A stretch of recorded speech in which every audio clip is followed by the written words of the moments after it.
Prepare to experience the strongest radio allowable by law.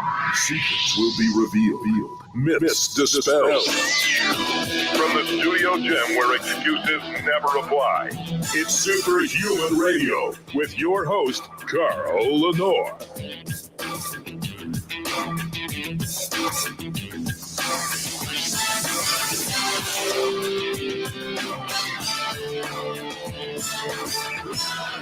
Hey, welcome back to another episode of Superhuman Radio. We're talking about one of my favorite subjects. As anybody who's followed this show for any portion of the 17 years that we've been doing it in continuous production, I might add, lots of obstacles. It was a lot of, this show being around 17 years later, after all the things that the show had gone through, is a testament to the quality of our audience and the followers of this show.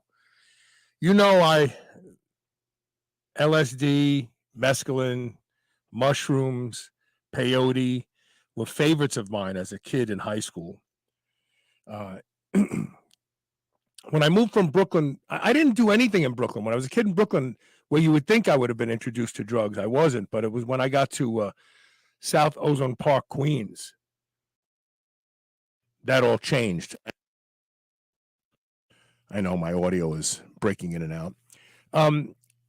And one of my favorite things to do was to trip, maybe because I was a troubled youth and I was self-medicating, I don't know, but I did enjoy it a lot.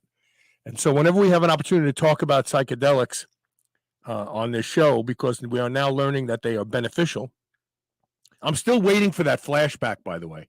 I remember the commercials on TV when I was a kid, my parents warning me, like, if you do LSD once, you'll be at a job interview 30 years from now and you'll have a flashback. And I really feel like I got gypped because I could use one every now and then. But with that being said, there's a lot of great research being done by a lot of great people that are looking at these drugs and how they alter the connectivity of the brain and sometimes do some magical things like eliminate anxiety, major depressive disorder. We've done shows about that. We've done shows about ayahuasca tea for elderly people, actually made them more optimistic about their lives. What's wrong with that? We're going to be investigating this a great degree more. In just a moment, I'm going to have my guest on. We're going to talk about some new research on the front of anxiety and, depression management. Before we get started, I have to thank our title sponsor, and that's Legendary Foods, makers of the Tasty Pastry, which is the Pop-Tart Elevated, and now the Sweet Roll, which is will allow you to enjoy a Cinnabon-like experience with 1 gram of sugar, 20 grams of high-quality protein, and 5 net carbs. Same is true of the Tasty Pastry. You'll think you're eating crap, but you're not. 20 grams of protein, 4 to 5 net carbs, depending on the flavor, less than 1 gram of sugar. Go to shrnetwork.biz/legendary. Use the code SHR10 to let them know where you learned about them and that their advertising dollars are doing great because they are our title sponsor. And now, without further delay. Hey, Aki, how you doing? Dr. Aki Nikolaidis. Am I pronouncing that right? Nikolaidis. Nikolaidis, yeah. Welcome to the show. I am excited to have you on. Also, because I want to talk about what microdosing even does now that we know this. So your study is called Highly Mystical Psychedelic Experiences Linked to Mental Health and Improvements. And this proves my friend Ron Penna correct, because he had always suspected this. Tell me about you're at Ohio State, right? So I'm working with people at Ohio State. I'm actually in Brooklyn. What part? Yeah, I'm in Fort Greene right now. Oh my God, my father used to take me to Fort Greene Park, a historic area of Brooklyn. Right here, man. Right here. Yeah, I love this neighborhood so much. I love Brooklyn. I love New York so much. Yeah, I live in New York. I'm originally from Bed-Stuy, Oh, cool. Myrtle Yeah. Avenue between Bedford and Noson, right in the shadow of the Marcy projects. I grew Yeah. up. Okay. Yeah. I know the area you're talking about. Yeah. Yeah. There's a great donut That's shop awesome. around there. So, but you were there, but you worked with the Ohio State on this project. Yeah. So, Dr. Alan Davis, who's the senior, the last author on this, I'm the first author on this paper. Alan was giving a talk a couple of years ago during the pandemic at this, or maybe before the pandemic, at this conference called Horizons. I don't know if you've heard of it, but it's a conference called, it's Horizons Perspectives on Psychedelics, and it's a lot of different kinds of people. There's clinicians, there's scientists, there's medicine leader people, all sorts of different kinds of perspectives. And he was giving a talk, and I thought that the talk was really compelling and very cool. And I come from more of like my background is in more traditional neuroscience. And there's a branch of neuroscience now that's like very big into large scale data, machine learning, really, algorithms and all of those kinds of things. And that's kind of what my background is. And I saw his work and I was like, we should do something together. Like, I think I could maybe do some machine learning stuff with your, with this big data set you have. So that's how this collaboration started. We worked together for a couple of years, did this machine learning stuff. And so the paper, actually, I think the paper is a different title than the one that I think that might be the title of like a news article or something, but the press release. Yeah. Well, we got to get people to tune in. You know what I mean? Has to sound sexy and exciting. Of course. Yeah. Look at this mug. Who's going to want to sit here and listen to me talk for an hour? Really? No, there you go. Except if you're tripping, you could have some fun in the furrowed brow. I think Go Ask Alice is actually in there somewhere. So anyway, what did you have any endpoints in mind, or were you just like, let's let the data run, let the algorithms run, and let's see what pops out? Yeah, that was kind of the approach, right? Like a lot of people had done up to this point was they had very specific ideas in mind, right, about what the data would look like, and they were testing those hypotheses. And that's like a very important part of psychology research, like theory-driven, hypothesis-driven, constructing a study and following that, right? But they had enough data that we can use sort of a different approach, which is in machine learning, we call like an exploratory approach or an unsupervised approach, right?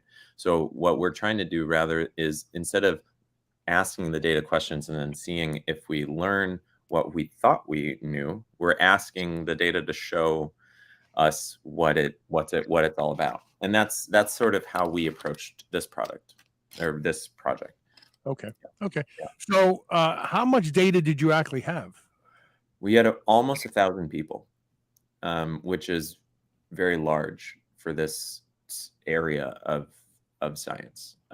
Typically these studies, especially when they're actually giving psychedelics to people, are much smaller than that. Yeah. This is called a retrospective study. So this means that people are reporting about their own experiences that they've had in the past. And so we're asking them to fill out these detailed surveys, kind of characterizing what their experience was. If they had basically we were prompting them, like, did you have a very important psychedelic experience in your life? We were, that somehow affected your like mental health status. And so we asked that to people, and then they filled out a survey. They told us about what kinds of experiences they had when they were on the psychedelic. So we had 4 different categories of experiences, challenging experiences. And I'm happy to get into details of what this actually means. Yeah.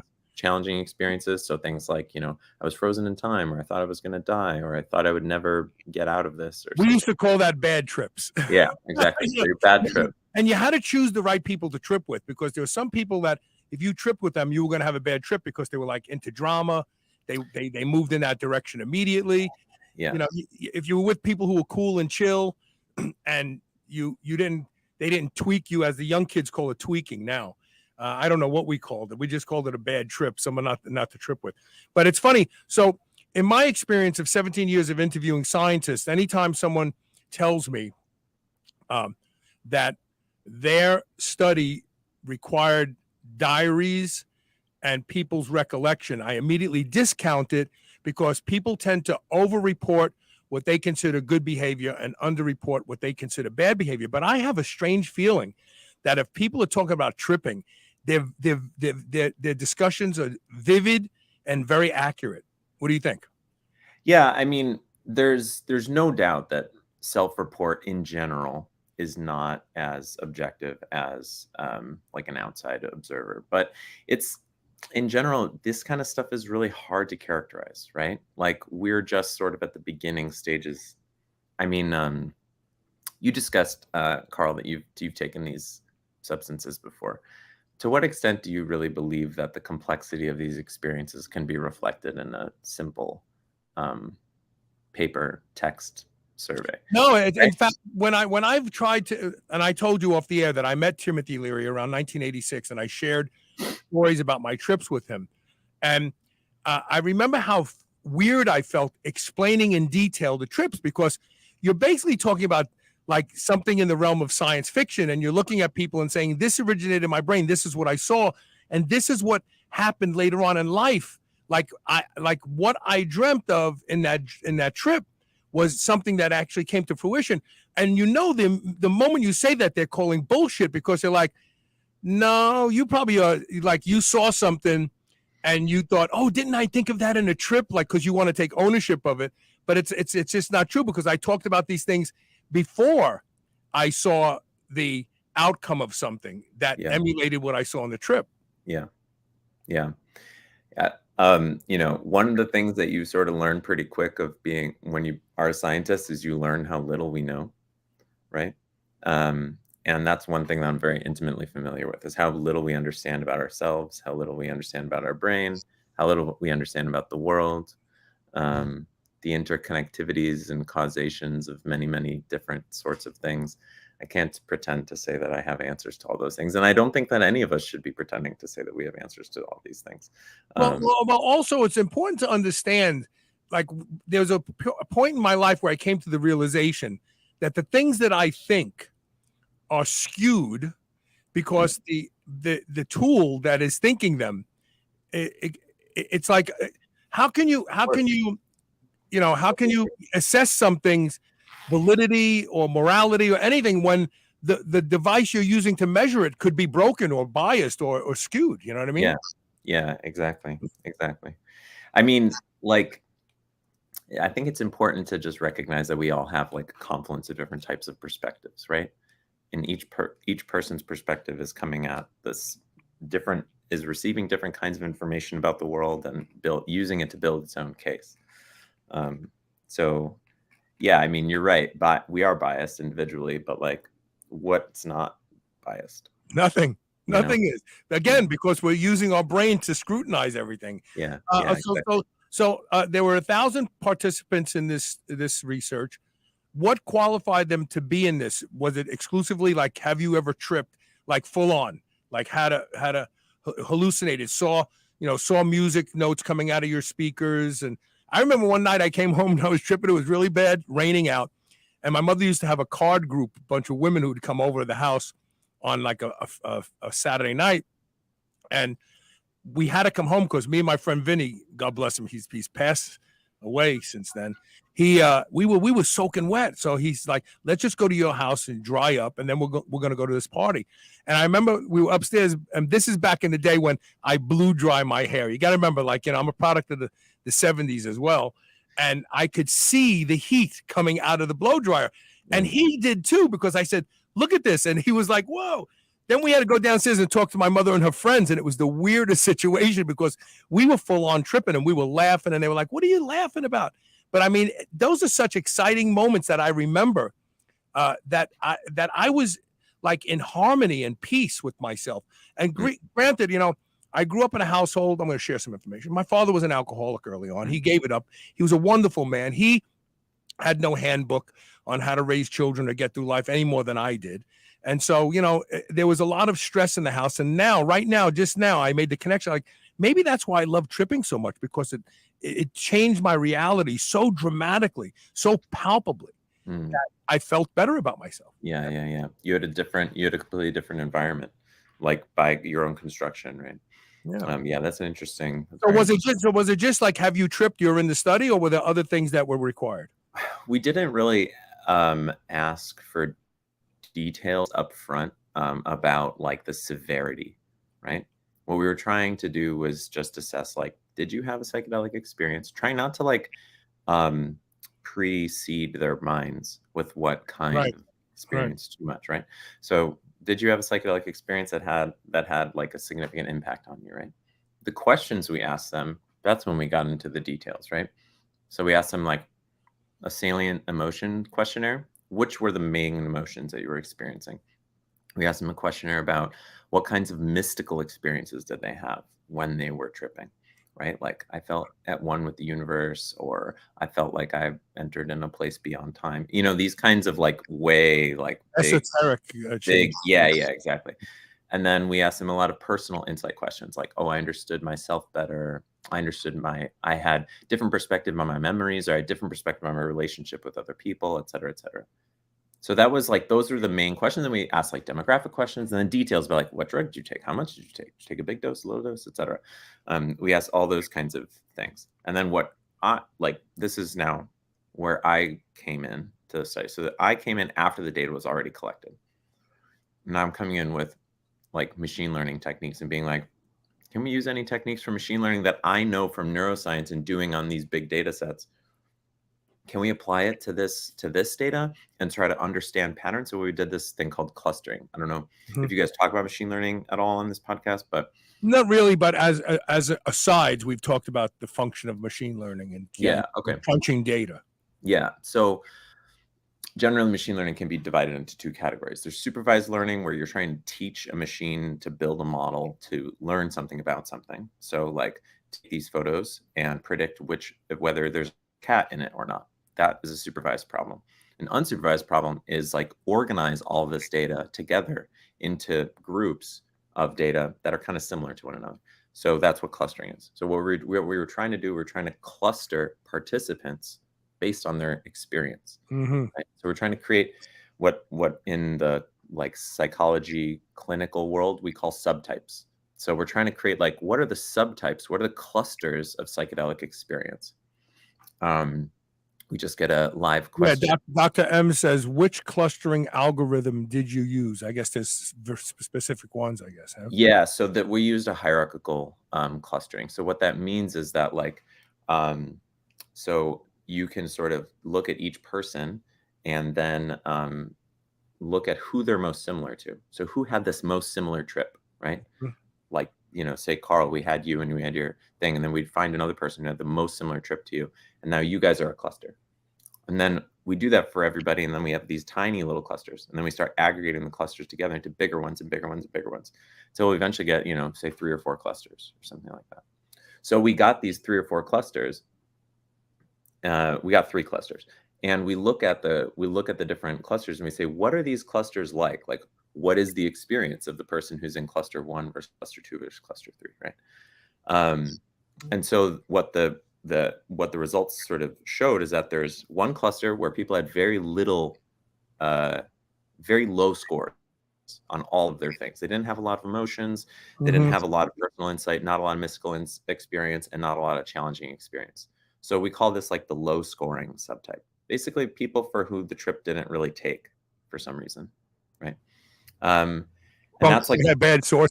What's that? Yeah, I mean, who knows? Yeah, you never know. Or maybe they ate too much, or like you never know what exactly was the reason, or they're mixing it. I mean, who knows? Well, I was going to ask you about polypharmacy. Like, we always smoked weed when we tripped.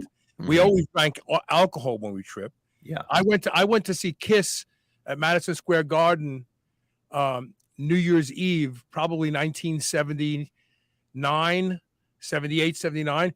And we were tripping and we smoked a bag of angel dust on the way there. I don't remember the concert. The only thing I remember from the concert is the last song they did was Firehouse.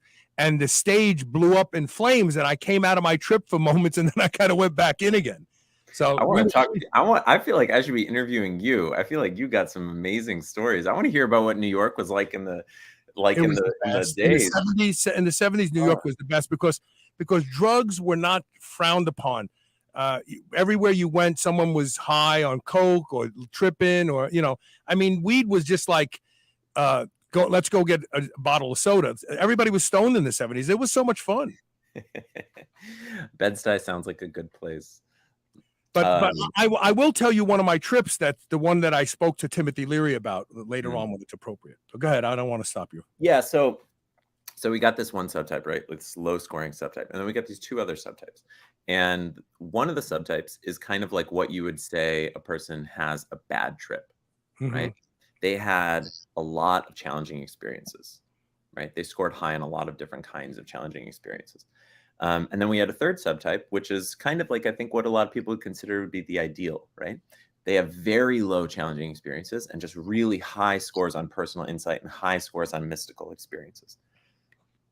So what we found is that the group that had a lot of mystical experiences and a lot of personal insight, and the group that showed that they had a lot of challenging experiences, but they still had personal insight, personal experiences, and mystical experiences, both of those groups showed significant reductions in their anxiety and depression symptoms 3 months later.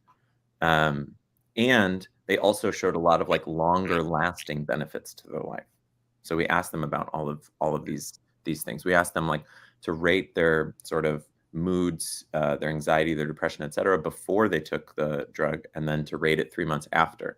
We saw a huge increase. Well, the really interesting thing here is that people, I think through the media and there's a lot of like anti-psychedelic propaganda that we've been subjected to over the many years. Decades, they sort of see the bad trip as a like thing to be avoided at all costs. A casualty Right. of right. Yeah.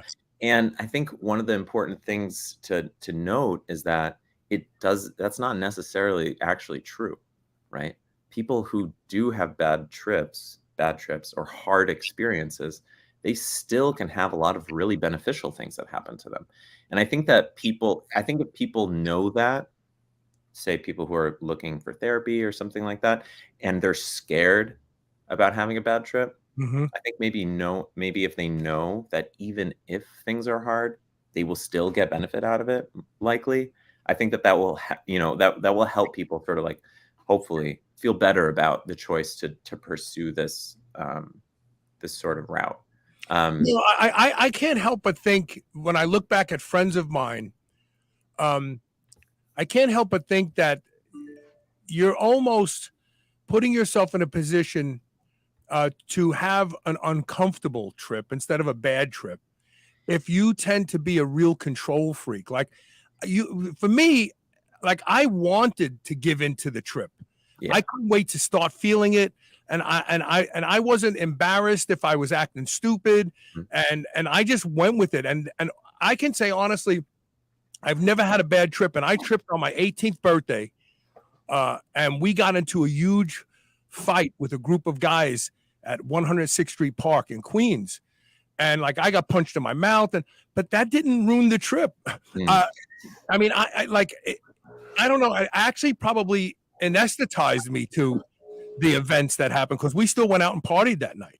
So I think it's about you. Like, how they say beer makes people assholes. Well, if you're an asshole already, like beer will definitely make you a bigger asshole. And I think if you like literally like have your butt cheeks clenched all the time in your life, and you can't get comfortable with like losing control, then trips are more likely going to be uncomfortable. Let's see. Dr. M said something here too. Oh yeah.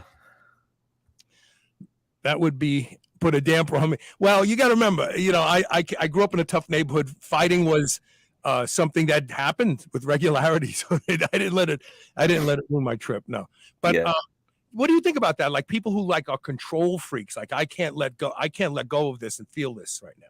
I mean, I bet that there's some great work to be done on this, right? So you're familiar with the Big Five? I don't think so. I don't think so. So like, okay, everybody knows about the Myers-Briggs, right?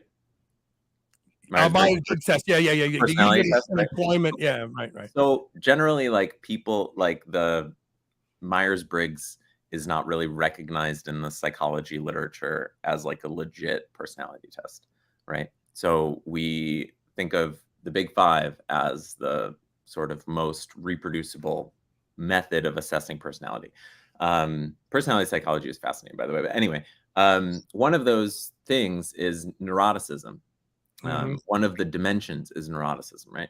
And I can imagine, of course, that you know, there's associations between likelihood of that and having perhaps more challenging experiences. Yeah. There's also the question of like whether that might be actually adaptive for those people, right? Like learning to release that need for control, right? Could be helpful for people. It could that having a challenging experience that's not actually good, that you're not really enjoying, maybe that is actually part of could be part of the help, the healing. Almost like a hormetic effect. Like you get this super freaky. What's that? Well, I'm the hormetic effect. Hormesis is, you know, if you take a little bit of poison every day, you become resistant to it. So almost like a hormetic effect. Like if you're tripping where everything sensually is amplified, and you're like super nervous about something, then back in the normal world, like nothing bothers you anymore because you're like, no, I've already been to the mountain. I'm not scared of this hill over here. You know? Yeah. I think, I mean, that's a good point. I mean, I don't, you know, have a ton to say on details of like how to best trip and all of those kinds of things. I mean, I can tell you all about the science and the stuff in the paper too. You know, I wish I had more to say on that stuff. So I'm being asked to tell. I'm going to tell one story, then we're going to take a break, and then we're going to come back and we're going to get deeper into the study. Yeah. So this is the trip I shared with Timothy Leary. I'll never forget it. I was at 106th Street Park, sitting on a bench. I had done 2 tabs of blotter acid. And I don't know how, nobody knew, was it 250 micrograms? Nobody knew. We just knew, oh, this guy has good blotter. And I was sitting on the park bench. It was getting really, really late. It was probably like 1 o'clock in the morning. Me and a good friend of mine, Mike, I'm not going to say his last name, we were smoking a joint. And some song came on. It was Money. It was Money by Pink Floyd. Money, yeah. And we were sitting there, and all of a sudden, I had this feeling that I could see 360 degrees around me. I could see the street behind me. I could see the chain link fence. I could see the park building in front of me. I could see Atlantic Avenue out there. And I was trying to figure out, how is it that I'm seeing everything around me? And I looked up, and I had this convex shaped TV set that had pictures all around it. And then I had this concave, it wasn't a mirror. It was almost like some kind of silicon device, like a semiconductor device. And I was like, oh shit, I can see 360 degrees now, because this dive, like it's looking at it like the panoramic all the way around me, and it's feeding into my brain. And that was the extent of it. And then raising children, in the mid 90s, I was watching 60 Minutes, and they were like, this guy invented this new optical coupler that will allow a 360 degree view for some sort of space. You know, they were sending up some, and it was what I saw in my trip exactly. Wow. And I remember, you know, my ex-wife was kind of like Leave It to Beaver, like she barely smoked weed, and I was the first person who ever turned her on to cocaine. And like, I tried to explain it to her, and I remember her looking at me like, yes, like maybe something's really wrong with you. But I told Timothy Leary that story, and he goes, I've heard millions of stories like this. He said that the brain is allowed to function in such a way where original thought can occur once you've opened that door. Like, and just like synesthesia, right? People say, oh, I could taste the red, you know. And he says, once you open that door, original thought is capable. Yeah, I mean, I would love to get into that after the break. That's okay. Let's do that. That's fun. Yeah, good. Okay, let's take one quick commercial break. We'll be right back. Stay with us. Don't go away.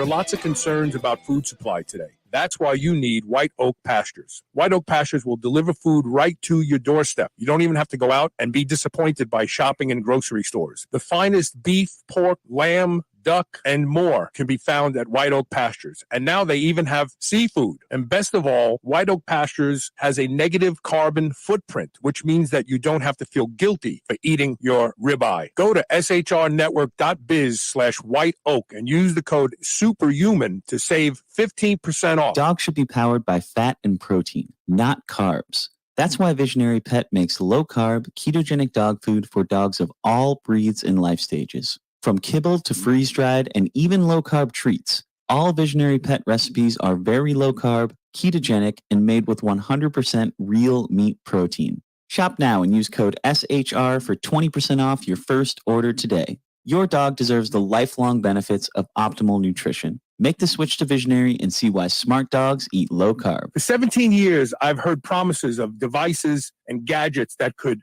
eliminate chronic pain. I live with chronic pain. I live with sciatic nerve pain. It varies from just annoying to debilitating. I love to ride my motorcycle. I ride it every day if I can. And obviously my motorcycle doesn't treat my lumbar spine good. I got the Kylo patch and I promised to give it a try, but I got to be honest with you, I thought it was bullshit. But I did what I was instructed. Find the right spot over the pain. You'll feel the pain start to go away. Leave it there and go about your business. And I did that. And that day I got on my motorcycle and I rode for about 3 hours. It was a Saturday. I came home that day, got off my bike and had no back pain. That's rare. In fact, it's impossible. How could that be? Well, the technology is legit. And I can tell you right now, if you give Kylo a try, you'll find that you don't have to live with chronic pain. Check it out. Go to shrnetwork.biz/go Kylo. That's GOKAILO. Use code SHR30 for 30% off. Hey, this is Carl Lenore. I am the inventor of GunLeash. Over 500,000 handguns are lost in the United States every year. If you carry a gun like I do, you are 300 times more likely to lose your gun. And 15% of those guns will end up in criminals' hands and used in the commission of a crime. GunLeash solves that problem. GunLeash is a patented, no-tracking proximity device the size of a postage stamp. It will alert you as soon as your gun is outside of your range, so you can never leave your gun behind. To learn more and to be notified when GunLeash is available at the end of January, go to gunleash.com and get on our mailing list. GunLeash. Never lose your gun, never leave your gun. Spit that out right now. This is the Superhuman Channel.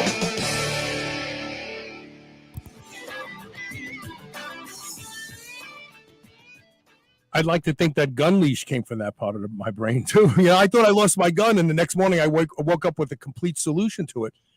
Patented it. No one else had, and now we're going to market actually in 45 days. I love that idea. That's such like a practical, like market-based solution for something that's like a super big problem. I appreciate it. It's a lot bigger problem than whenever I talk about it. I'm at functions. People just can't believe that people lose their guns. I'm like, well, we lose wallets, we lose wedding bands, we lose our keys. What's magical about a gun? Like, shit gets lost, Yeah, of course. People lose and if anybody's listening to this and wants to know about investing in it, because we are going to change the world, and I mean that. We are going to save lives, because the fewer guns that get into criminals' hands, the fewer lives will be taken. So if you're interested, let's stop guns being lost. Yeah, reach out to me, please. So let's talk about this concept of my thought and the brain. Yeah. So the thing that I wanted to that I really love about what you're talking about is about thinking about like the brain as like a state, right? So we have like there's kind of an axiom in neuroscience, right, that a lot of us follow, which is for every mind state, there's a brain state, right? Right. If you think about it, your mind is in some way, your brain is in a way that's somehow proportional or related to that way that your mind is in that moment, right? Because we are assuming that the brain is the thing that is doing the mind, so therefore there should be some kind of correspondence, right? So when you're going about your daily life, doing your daily thing, you wake up in the morning, you're gonna get your cup of coffee. That habit, right? That thing you ritually do every day, that's a state that you're in. When you break out of it, right, and you have a totally new kind of an experience, you are, experiencing a new type of brain state. So the one way to think about it is like, you know, a river like runs a certain course, right? And then like say it rains, right? And the rains come down and knock over a couple trees or something, right? And a tree, the tree that falls ends up changing how the river's course runs, right? Mhm. Now the water's moving in a different place. Different plants are getting water that they weren't before, et cetera, right? You can think about your brain in a similar way. Like it's this high dimensional flowing river, from, you know, place to place to place to place inside, right? And when we are engaging in, you know, psychedelic therapies and stuff like that, we're able to shift the mind in a different direction. So like, you know, psychedelics, for example, have been super effective in treatment of different kinds of addictions, right? So addiction is like one great thing to think about in terms of like a recurring brain state or recurring brain habit pattern that's like kind of inescapable, right? And psychedelics can be used to sort of like help people break out and see a different kind of state, move into that place, you know? I think that this idea about cultivating alternative states in that way and like understanding what can be gleaned from them or learned from them is something really fascinating that we in neuroscience have very little sort of understanding yet, right? Because we haven't been able to really explore. There's a lot of the most fascinating questions about what the brain is, why do we have it, what is it doing for us, et cetera, we've not even been able to get to the point where we can even start asking these questions, right? So there's a long road ahead of us of really, really fascinating research. I'd like to contribute something to this. Sure, I think I have some valuable information to contribute. I would love to hear it. And I would love to be named in a study someday. That would be. I've done this so many times. Actually, no. So you know, no, not even an author. And by the way, thanks, Carl Lenore. That's all. I just have to say that in the study. So, I was the first person to ever start talking about peptides. Peptides are a big thing now. Maybe you've heard of some of them. BPC 157 for recovery of injuries and so on. I started talking about peptides on the show in 2006. The first one was GHRP6, which is a ghrelin agonist. So there's a really interesting peptide called LL37. It's a cathelicidin. It's produced by sun exposure, and it's the human antimicrobial, antifungal, antiviral peptide that the body makes itself. And now we have injectable forms of it synthesized, and I've been using it for years for a variety of reasons. So I did a show about LL37 probably 6 years ago, and I experimented with it, and I had a bad case of athlete's foot that I couldn't get rid of, and it was gone like in no time. And some other people listened to the show. They obtained it. I had a guy email me and say he had prostatitis for 10 years. It's gone now with LL37, blah, blah, blah. But here's the interesting thing about this. Peptides affect the gut microbiome dramatically. Like they have the ability to infiltrate the gut and go after pathogenic type microbes. Yeah. And so, and for the past 10 years, I have abused caffeine. I used to be a power lifter, and I used to do 1,000 milligrams of caffeine anhydrous a day. Oh, well, no, I got you beat, really. I mean, I bet. I mean, hey, 2 grams of caffeine. You want to talk caffeine addiction? Yeah, I can. But it's not an addiction in the true clinical sense because it doesn't rewire the brain the way opioids do or real addictive drugs do. So okay. I mean, that's an opinion. I don't know if I. No. I'm going to tell you what it does. I'm going to tell, and I hope that when you go deeper into this, you start looking at the effects of the psychedelics on the terrain of the microbiome. And here's why. Fascinating. So I have a friend. He was a pilot. And he started using LL37 for other reasons, and he swore he was an alcoholic because he had to have a drink every night. And just by chance, he said, I just don't crave alcohol anymore. Okay, interesting. Cravings, I believe, come from the gut. Yeah. The gut, the microbes in your gut, they want to get fed. And the way they get fed is they make chemicals that travel up, I think it's the vagus nerve to the brain. And they say, so when you pass a Starbucks, The reason you want a Starbucks is because the bugs in your body are going, get us coffee. We want coffee. And, there's a lot more to Starbucks and coffee than just the caffeine. When our parents, well, we drank a lot of espresso and Turkish coffee. The Greeks drink Turkish coffee. You drink Turkish coffee? That's surprising. I learned when I traveled through Yugoslavia in the mid 80s. Yeah. Because I wanted to get close to Albania because I have some Albanian blood in me, and I want to see Albanian people. Yeah. You too? Yeah, me too. Yeah. Oh. Vlako Psilotera. It's like Sitishkon. Chumsh is milk. Chumsh. Yeah. So so I wanted to get down there and I wanted to check it out. So anyway, the point I'm trying to make here, because I will go tangential on you real fast, is that so I have a friend who's a Navy SEAL. He was highly decorated, and he was an alcoholic. He would go into a store like to buy groceries, and he'd grab a bottle of. He was drinking like a quart of vodka a night, and his marriage was in trouble too. Yeah. So I just said to him, why don't you try this? Why don't you try? And I created a protocol for him, gave him a vial of LL37. And in a month, he did not even want alcohol. So my theory is a lot of the things that aren't truly addictive, but we call habit forming, or we have cravings, it's our gut that's making those cravings. So it would be interesting to see what happens after it, because the microbiome will change in one day if you change your diet. Like if all you eat is meat, it changes in one day. It would be interesting to see a full-on trip and what it does before and after to the microbes in the gut. I love where your head is at with this. I think, Carl, that is a super fascinating area of research. That's if no one's doing this yet, it is definitely something that needs to be done immediately.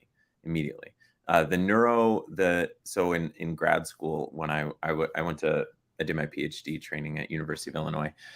And one of the things about U of I, the neuroscience program, is that there's a lot of people studying this brain-gut axis, right? So this vagus nerve. It's so funny that you bring this up, Carl, because I was literally just having dinner, like, I don't know, 4 days ago, something with my partner, and explaining to her this exact sort of thing about like how you have all these different species living inside of you, and they're all competing in a Darwinian sense for survival, right? Yes. So what would make feed me like exactly right? Like Little Shop of Horrors, the play. Feed me, Yeah, exactly. Yeah. So they're competing for survival. They want to influence your behavior to make sure that that you send them more food that they want to eat. So now there's a new segment, and I'm actually getting off the air. Probably in 2 months, I'm not going to do the show anymore. The archives will stay up, but I'm just tired of being in this space because there's just so much bullshit in this space right now. And now we have people that that are selling. So first it was prebiotics. Now it's postbiotics. Well, postbiotics are basically you feed the microbes, they crap. And the crap is either good for your body or bad for your body. And like they're going right to we'll just sell you the crap that's good for you in capsules. But the truth of the matter is, and I've said this for years, like the microbes in your gut eat what you feed them. Pathogenic microbes love starches. They like acellular carbohydrates. They like flours. They like sugar.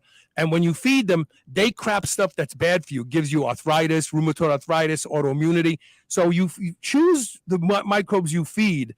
And be conscious of this. So here we go. Dr. M says, Aki, have you heard of any peptides? Like maybe a little bit more detail, Dr.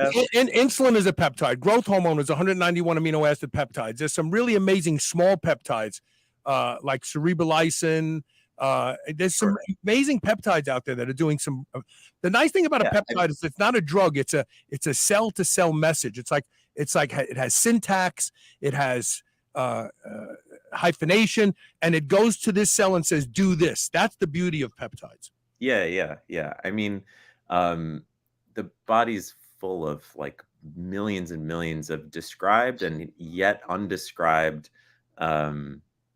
cellular messengers. Right. I think I one thing I want to express to people about like how little we understand about biology is that like every single thing you've ever seen in a textbook is like, take like the Mona Lisa, for example, like how detailed and beautiful it is. And then take a stick figure, right? the stick figure is what you see in textbooks. That's good. You know what I mean? Yeah, Like yeah.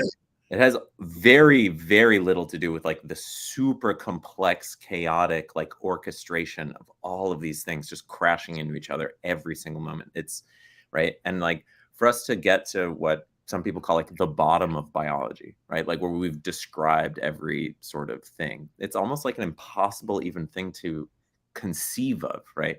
Because the brain, the body and all the biological systems, they're constantly creating many, many, many versions of everything. And they all work slightly differently in different contexts, depending on what else is around. You know, mapping this into this whole thing is very, very, very complicated.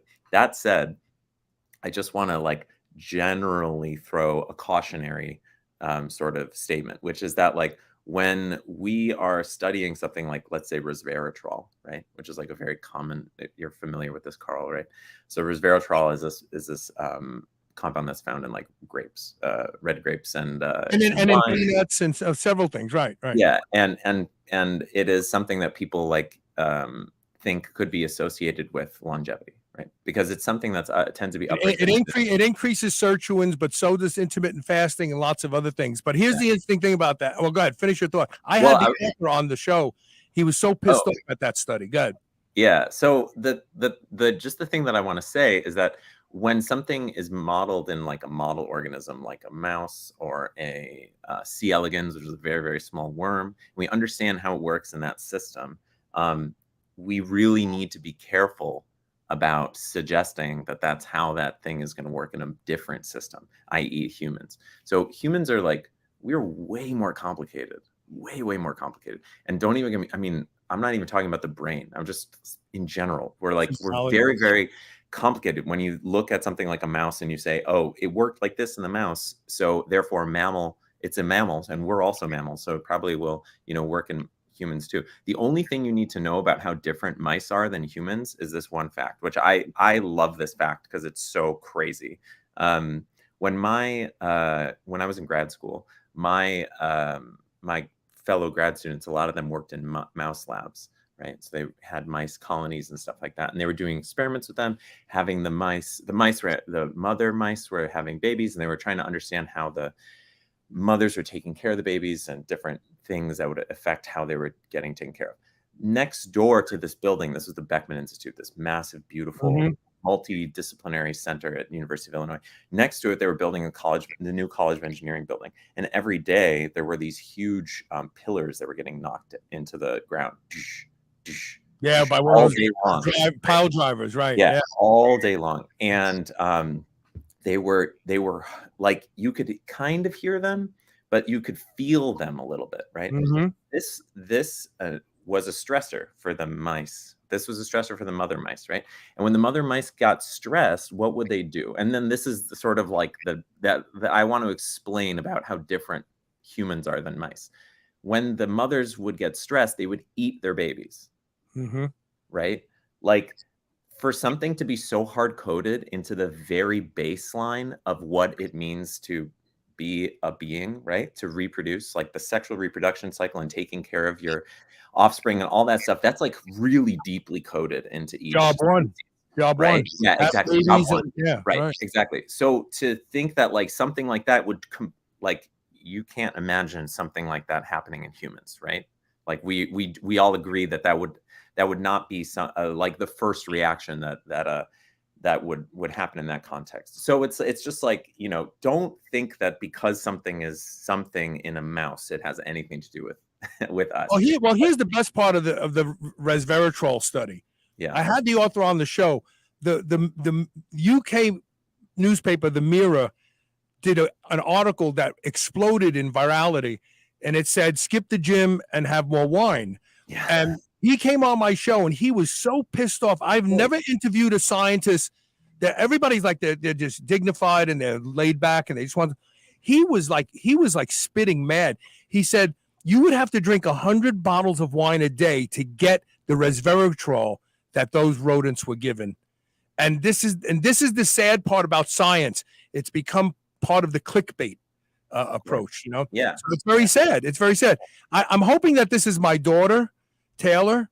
I don't think she heard the beginning of the show, what psychedelics were given in the study group. Was there a favorite like did more people do shrooms than LSD, or Yeah, that's okay. So let me jump back to the study for a second. So, we found these subtypes, right? These different subtypes. We saw that the subtypes were associated with beneficial outcomes, right? Even if you had challenging experiences, as long as you had some personal insight, some mystical experiences, you had these benefits to your depression, to your anxiety, to your other sort of benefits in your life. Feel free to, check out the paper. You'll see in more detail all this stuff. We also so this group of 1,000 people, they had done pretty much the full gamut, right? We didn't restrict what psychedelics they were doing, right? So this was LSD, this was psilocybin, 5-MeO-DMT, ayahuasca, really like the ibogaine, like the whole spectrum. Right. But then, so a lot of my research interest is in reproducibility, right? Like, can we find the same thing over and over again, right? Like that, my main research focuses on reproducibility, reliability of MRI images, of clinical diagnoses, of behavioral measurements, all that kind of stuff. That's really like generally where I focus on. So the question is, what if we take this group and we just look at the people who did LSD, we just look at the people who did psilocybin, and then we kind of pit them head to head? Do we get the same subtypes, right? So we did the same subtyping, the machine learning analysis, again, in the two different groups, right? We got the exact same subtype, the exact same pattern. We get those three subgroups with the exact same distribution that I was describing before. But the cool thing is that we also reproduce the effects with anxiety and depression, right? So the group that had challenging experiences, if they had challenging experiences with acid, they still saw benefits. The group that had challenging experience with mushrooms, they still saw benefits, right? But in every case, we saw this sort of like reproducible effect that whatever subtype or whatever subjective experience you were having definitely was influential on what seemed to be influential, or associated at least with, because obviously this is not a causative study, but seemed to be associated with whatever beneficial outcomes people saw. So yeah, it was. So to answer your question, Taylor, it wasn't controlled. It was like a retrospective. So people were able to answer questions about personal experiences that they had. This is not in a laboratory setting. But like the collaborators I work with do a lot of laboratory clinical trial type stuff where everything's very controlled. So here's someone asking you to look into the future. Adam Siegel is asking Dr. Aki, what excites you the most about the future of this genre, psychedelics?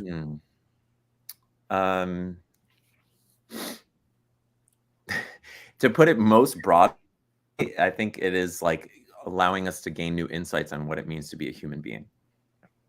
Interesting. Yeah, I think improve self-awareness. In other words, yeah, I mean, not only individually, but collectively, right? Broader than just. Yeah, but we're gonna have to start tripping together. Like all the once people you retire, maybe I won't say that I do that stuff, but not you, but not you specifically, but all the guys and even gals that I tripped with when I was young, like I still keep in touch with them. And there's a bond when you trip with someone and you have a great experience. There's a watermark left in your brain of that event. Absolutely. And it's very bonding. Yeah. So I want to take one last commercial break. Great. And I've got a couple more questions and then we'll wrap it up because I know you're on a timeline here. So stay tuned, stay with us. Feel free to ask questions on the other side.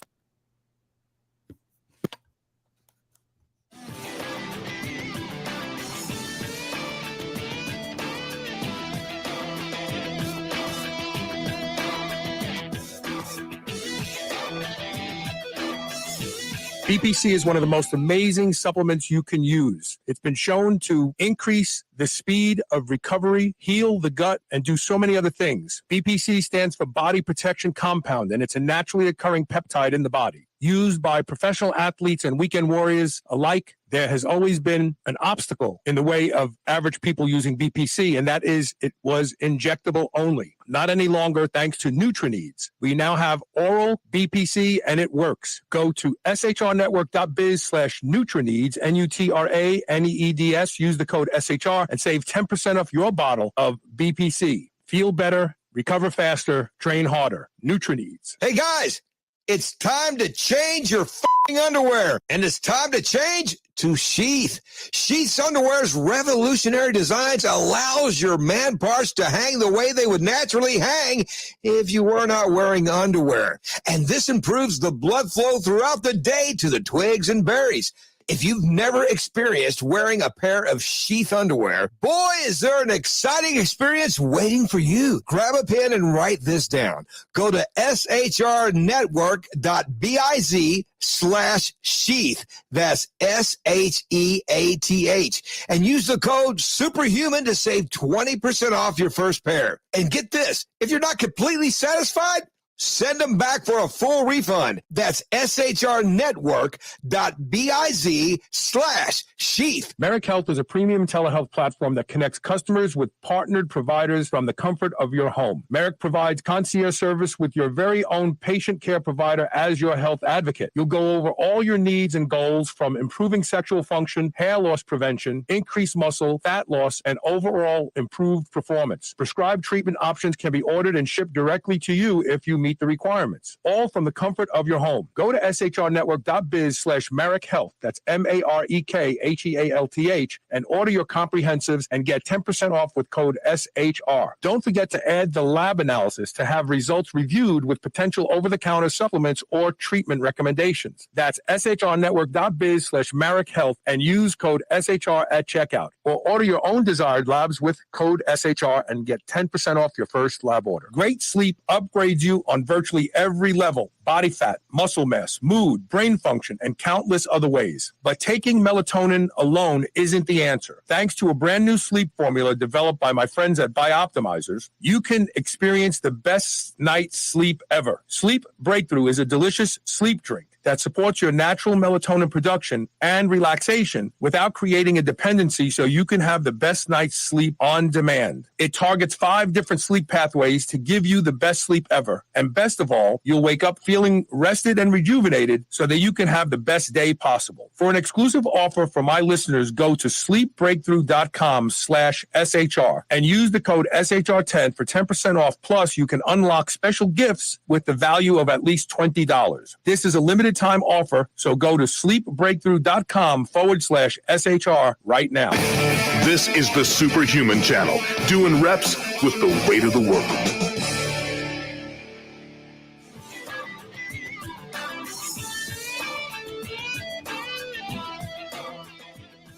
So I know the College of London has been doing a lot of research in this area. And there's even rumors that they're experimenting with MDMA, but the problem with MDMA, even microdosing, is it still kind of gives you that crash feeling, that dried out feeling for a couple days.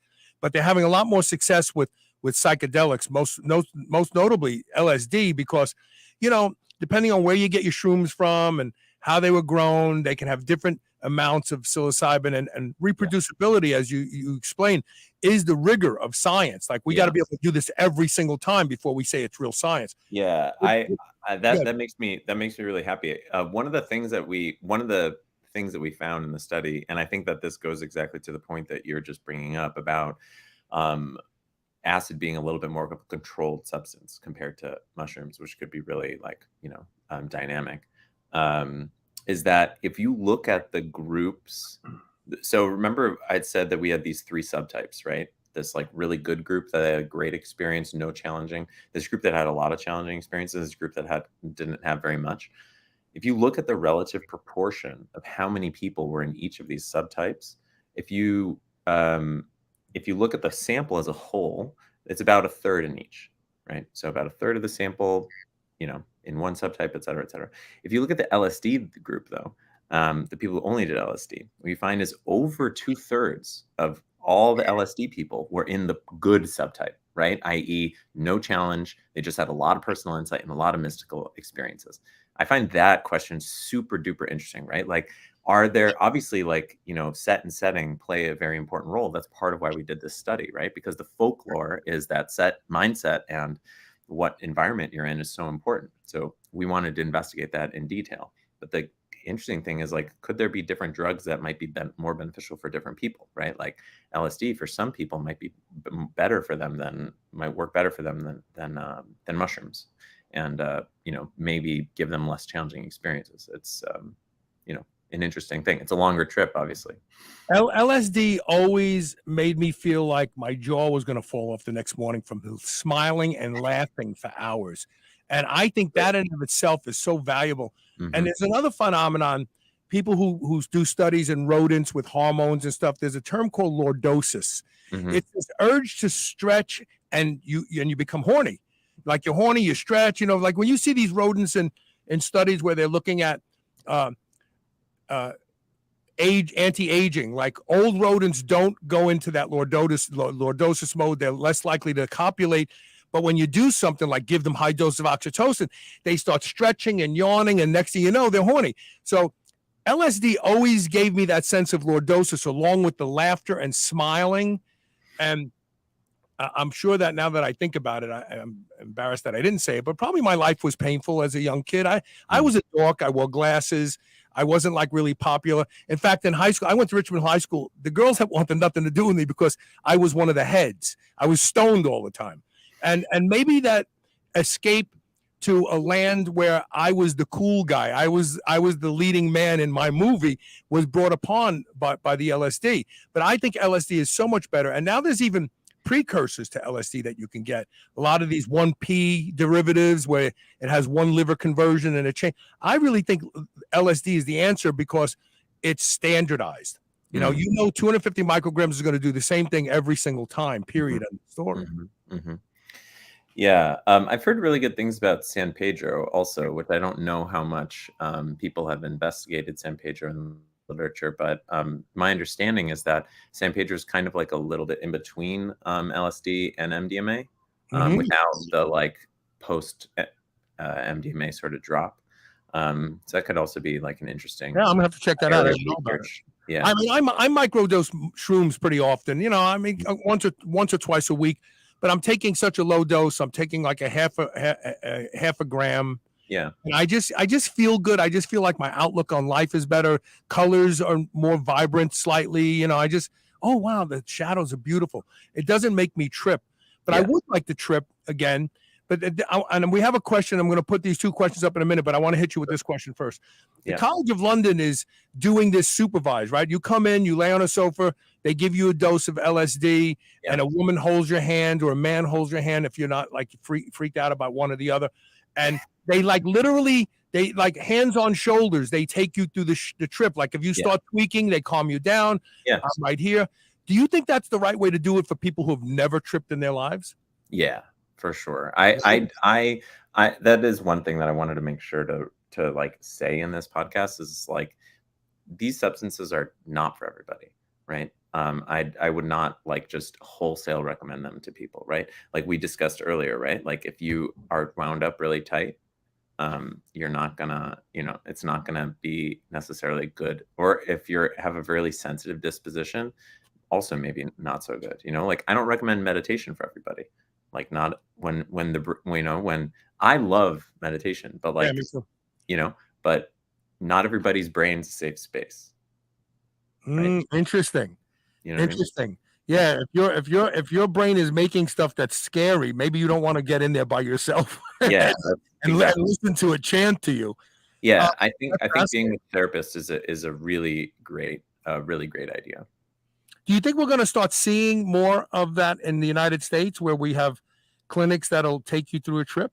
I hope so. I think so. I mean, Mind Bloom and like ketamine assisted therapy has like exploded in a kind of similar way. I don't know very much about it or follow. I'm not a fan of ketamine, but I am a fan of tripping with LSD and shrooms. Yeah. I mean, I think the important thing to note is that a recreational dose, what people might do of mushrooms, say for example, is like 1 gram, 2 grams, maybe 3, maybe 3.5, something like that. Obviously people go higher and higher, but the key thing to note is that in these therapy sessions, they're not giving you 1 gram. They're giving you like 5 grams, right? They're giving you like a heavy dose. Yeah. So this is not something to just take lightly. Like, people like, Terrence McKenna or whatever would call it like a heroic dose, Right. So Right. you want support. You want support from your therapist there. So what KN says, what was your most surprising and exciting findings? Maybe something you didn't expect to see from this study. I did not expect. So, I'm a data person. And often when I'm working in large data sets and I do these different types of analyses, principal components analysis, independent components analysis, clustering, et cetera, all these things, the data doesn't come out super clean, right? Like the results don't come out super clean. That was one thing that was really impressed me with this data set. Working with this data set was very cool because like the patterns that we were seeing were super robust, really strong, and reproducing across different groups of people. I was like, well, shit, this never happens in science. Like you get something that's seemingly so robust and strong. But yeah, Kay, I think is asking about mystical experiences as relating to being human. Maybe maybe a bigger conversation about what it does mean to be human and how these substances can illuminate that. Maybe Carl, you have something to say about how having these kinds of experiences. Let's plan on doing a second show based on your availability, and then we can go deeper, and we can go into the rabbit hole together. Maybe I'll even do a little shrooms that morning and come in. Perfect. Yeah. Touching the tip of the iceberg. Prime the tank. Yeah. Ben Gunderson is asking Dr. Aki, given what you said earlier about brain state, mind state, how does this affect the challenge of reproducibility when two different human brain states can be so widely different? That's a fascinating question. So one of the things that's really cool about working in MRI, where it's like the field that I work in, I do functional brain imaging. So we are scanning the brain once every second, right? We get like a brain picture once every second, and we're looking at how it changes over time. So you can do that technique, not just to humans, but you can do it to mice, you can do it to rats, you can do it to monkeys, you can do it to pigs, et cetera, right? One of the interesting things I have a lot of colleagues that work in other animals, right? These other animals, the fluctuations of their brain state and all this stuff are so simple compared to ours, right? They show the same general patterns, right? They still have a default mode network and a frontal parietal network and a salience network and blah, blah, blah, because they still have the same underlying brain architecture. But the way that they move between brain states is like very simple compared to us and very similar across individual to individual. You can think about us, right? Like I have, me and Carl, we're totally different people. We've come up in different backgrounds with totally different, set of experiences and ancestry and all that stuff. Even though we're running the same exact kind of, operating system. Hardware, right? Our experiences have caused us to diverge in very different directions, right? So our mind states have gone to totally different directions. So this is kind of like getting into the point of like, how does the mind relate to culture? And how does society and culture relate to the variability that we see, right? So if all of humans were still like in a cave and we were all doing the exact same stuff, and magically I was able to arrive at the MRI machine, we were all doing the same, we are having similar lives, I would estimate that the brain-mind connection would be similar across people. Right. But now we're finding that like, wow, people are really different from one another. Right. And that I think a large part of that we have not really yet been able to characterize that individuality comes from our extensive cultural individuation. Right. People are unique. And that's kind of like one of the things that it means to be a human being. I also suspect that vocabulary plays a big role in this. One of the things I've always thought about was babies don't have a vocabulary. So there's very little symbolism in what they experience. And their brains have to be more relaxed and chill, and they can fall asleep at will, and many of us have trouble falling asleep nowadays. And I kind of feel like we need to start looking at the vast vocabulary of some of these people, because when you have words for things, then they can actually play a bigger role in how you feel about stuff. If you don't have words for things, then they don't evoke a change maybe in brain state. What do you think of that? I completely agree. I'm a language fan. I've learned a lot of languages over the course of my life, and I find that every different one has sort of taught me a new way of seeing the world in a way that's very interesting. And when I speak different languages, I feel like I'm sort of like changing my personality a little bit too. I totally agree with you. I think like putting I think actually this is a really good for any writers out there. If you think that you have a clear idea, write it out. Actually writing will prove to you whether you really know what you're talking about. So I agree with you. Concretizing things into language really does help, and Change obviously a lot. that influences why humans are so varied. Um, Did we miss anything?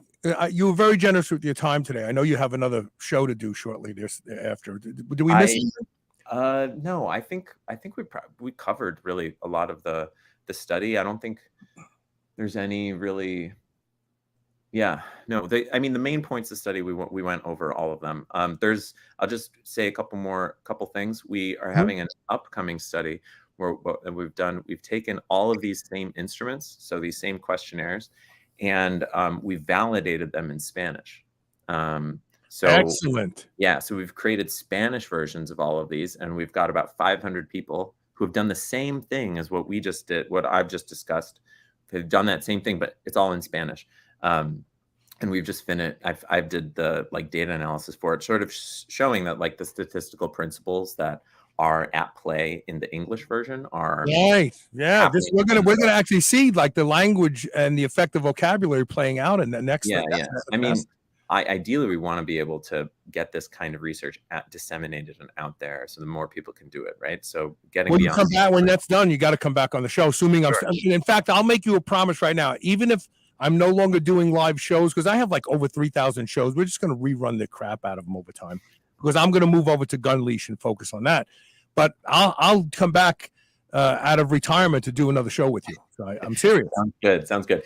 I have some papers that are under review right now. If they get accepted, let's do it.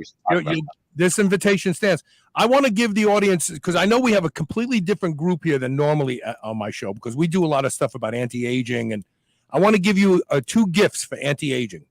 Okay. Do you know what sweetbreads are? I have a feeling you do. The thymus gland organs. Thymus gland. So no one eats thymus gland anymore. I am going to tell you that one of the greatest things you can do to age better is get yourself bovine thymus gland and find recipes for it. This is an old style Mediterranean food that was a staple at one time, but people don't eat it anymore. It is obtainable.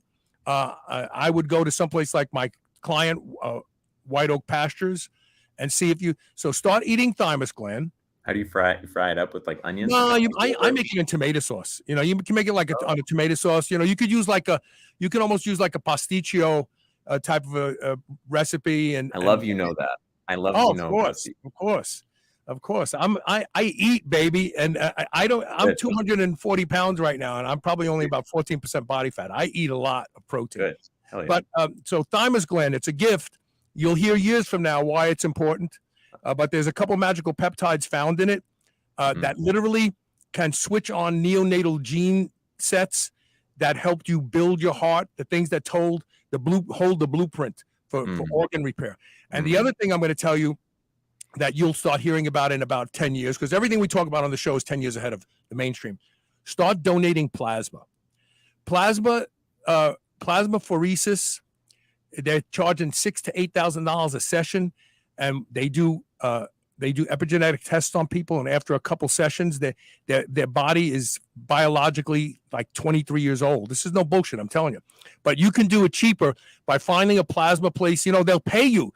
They'll pay you for your plasma. Donate plasma twice a month, and watch how you feel after a few months. Because there's a lot of stuff that you can take that is going to help you age better. But in the words of Dr. Irina Conboy from the Conboy Lab in San Francisco, UCSF, where they're doing the most advanced research in the role of plasma and aging. Your body has no idea it's 65 years. Mine is going to be 65 years old. So it has no idea. What it does have an idea of is the shit that you accumulate in your body, the metabolic debris.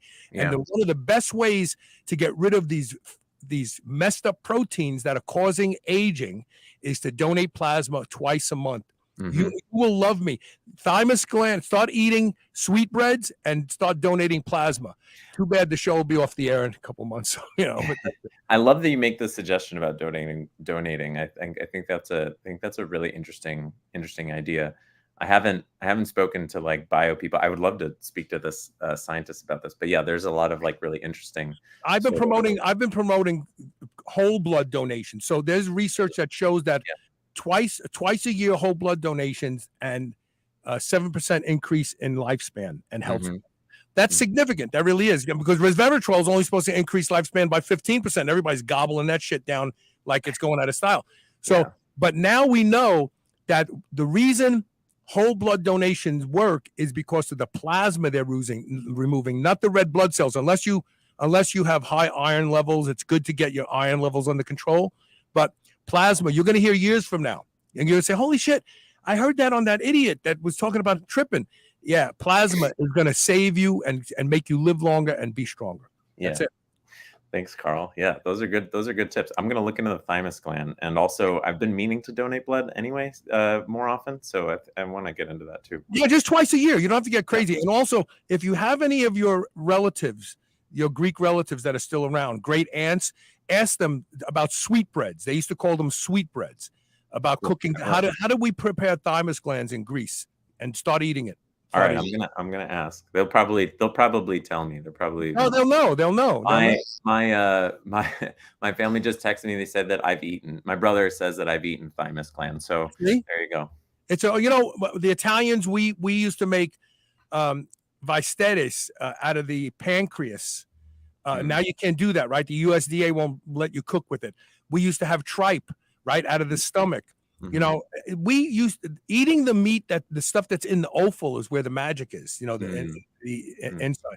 All right, look, thank you for being here. We'll have you back. I promise we will do other shows, you and I. Maybe that's the only shows I'll do moving forward. Please share the show, please, because you never know. You may help one person, and I have it on good authority because I talked to the Pope. They'll make a saint for you, okay? So there you go. Take care.